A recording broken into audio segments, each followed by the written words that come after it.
गृहस्थी को मारती है। एक होती है बाधा, एक होती है पितृदोष, एक होता है ग्रह कलेश। किसी सियाने मुल्ला मौलवी के कहने से अपने घर में बाधा मन समझो। हर चीज का संकेत होता है। हमको बुखार आएगा तो हमको मालूम पड़ेगी, पेट में दर्द हो रहा है तो भी हमको मालूम पड़ेगी। किसी सियाने मुल्ला मौलवी के कहने से कोई चीज मत मानो। अगर हमारे घर में बाधा है, किसी दुश्मन ने हमको अटैक किया है सियाने मुल्ला मौलवी द्वारा, तो उसके संकेत होते हैं। अधिकतर मंगर की रात, मंगर का दिन, शनिवार की रात, शनिवार का दिन, गुरुवार की रात, गुरुवार का दिन, समय 11:30 से 3:10 के बीच में। चाहे वो हमारा घर किराए का हो या रेंट पे हो या अपना हो, रात को 12 बजे, 1 बजे, 2 बजे अगर किसी परेशानी से आप जूझ रहे हो तो आप खुद महसूस करके देखो। लेटिन जैसी, दारू जैसी, मुर्दे जैसी, बीड़ी सिगरेट जैसी, ये 4 में से कभी कभी आपको स्मेल आएगी। दूसरा संकेत आहट, अरे कोई हमारी छत पे तो नहीं, कोई गया तो नहीं, कोई परछाई दिखना, बच्चा घूमता हुआ नजर आना, तो समझ लो हमारे घर में ये बाधा है। किसी के कहने से बाधा मत मानो। सियाने मुल्ला मौलवी को पैसा मन ठगाइए। कहीं कोई बड़ी बाधा है, वो कहता है बलि देंगे, तो माँ मेरी कभी किसी की बलि नहीं लेती। अगर आपकी माँ आपकी बलि ले सकती है तो वो जगत जननी भी बलि लेगी। ये तो सब सियाने मुल्ला मौलवी ने ढोंग धतूरा बना रखा है। बलि के नाम से दूसरे से पैसा ठगते हैं। ऐसे दरबारों में दुखी जाता है, सुखी नहीं जाता है।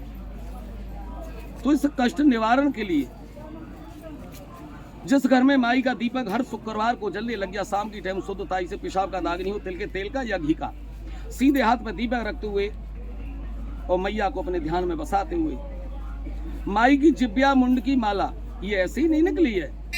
अगर कोई आपको माई के सामने दुखड़ा कष्ट निवारण करना है तो सीधे हाथ में दीपक रखते हुए, बाया हाथ नीचे लगाते हुए, एक 8 शब्द का महामंत्र, एक सामर मंत्र एक बार बोलने से माई के 90 नामों का जाप हो जाता है। ओम किरा कालकाय नमः, ओम किरा कालकाय नमः, ओम किरा कालकाय नमः, ओम किरा कालकाय नमः। हे माँ, ये दीपक ज्योति मेरा स्वीकार करो, मेरे को कष्टों से दूर करो, तो बाधा ऑटोमेटिक आपकी खत्म होने लग जाती है।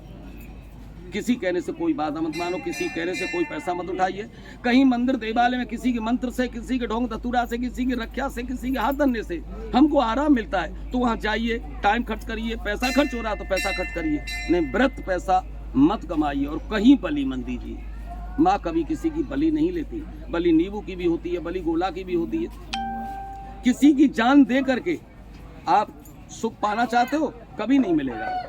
किसी बकरे की या किसी की जान दे दी आपने, उसकी तो हत्या हो गई, मगर किसी की जान दे करके, जीव सब में ही है, तो कभी किसी को कहने से कभी बलि बन देना। ये बाधा का निवारण है। जिस घर में दीपक जलता लग जाए उस घर में कभी बाधा आएगी नहीं, ढोंग धतूरा नहीं आएगा। कुछ बाधाएं तो होती हैं आदमी अपने आप लेके आता, कुछ बाधाएं होती हैं करे धरे से होती हैं, कुछ बाधाएं ये होती हैं कोई भेजी हुई होती हैं। उसके सबके अलग अलग संकेत होंगे।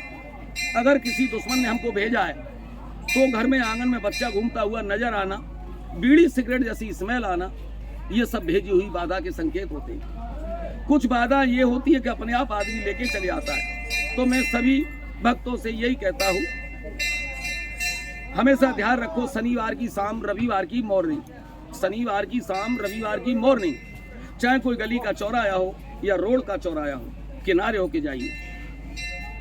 कोई तो शनिवार को लड्डू रखता है, कोई नींबू रखता है, कोई बतासे रखता है, तमाम तरह के ढोंग धतूरा किया। ऐसी जगह में पैर पड़ने से ये बाधाओं से संघर्ष में आ जाता है। कोई मिठाई का डिब्बा लेके आ रहे तो किनारे होके आइए।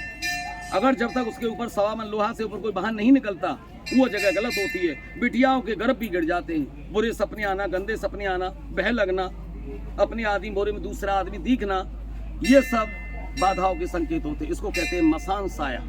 मसान कहीं चौराहे पे 360 तरह की मरगट की बाधाएं होती हैं। एक तो ये आदमी अपने आप लेके आता है। कुछ बाधा ये होती है कि किसी दुश्मन को हमें नर्वस तक करना है तो मुर्दे की राख डाल दी, शमशानी मिट्टी डाल दी, तो उस घर में परेशानी होंगी। बाहर ठीक रहेगा, घर में मानसिक तनाव होगा, कुछ कर रहे कुछ होगा, छोटी छोटी बातों में टकरार होगी, तो ये डालने से ये परेशानी आ जाती है। एक होता है ग्रह कलेश यानी पितृदोष।